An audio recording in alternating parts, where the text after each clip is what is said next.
Баршаңызға сәлем, каналыма қош келдіңіздер. Бүгін өте оңай жасалатын, қайнатпай жасайтын кобра, чертополох немесе огонек ащысын дайындайтын боламыз.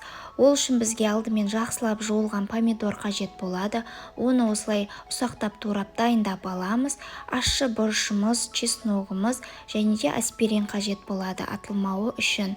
Барлығын ет тартқыштан немесе блендердан өткізіп дайындап алсаңыздар болады. Барлығын бірге ет тартқыштан өткізіп дайындап алдым. Және де мен осы жерде 5 килограмм помидордан дайындадым. Оған 1,5 столовый ложка тұзымды салдым, немесе татымына қарай салсаңыздар болады. Ал аспиринімізді осындай езілмеген күйінде де салып жіберуге болады, немесе езіп салсаңыздар да болады. 6-7 штук аспиринімді салдым артығымен.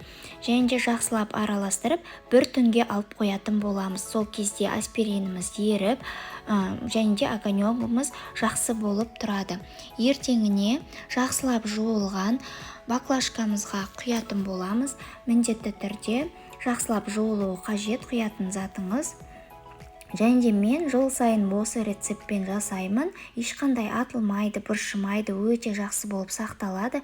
Сіздерге де жасауға кеңес етемін. Өте оңай жолы деп ойлаймын. Ал астығы описанияға қажетті ингредиенттерді жазып қалдыратын боламын. Сол арқылы жасасаңыздар болады.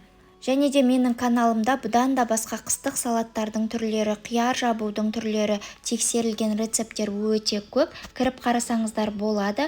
Қазақ тілдік каналдың дамуына үлесіңізді қосып, рецепттерге лайк басып, каналға тіркеліп қойсаңыз болады. Назарларыңызға рахмет, сау болыңыздар.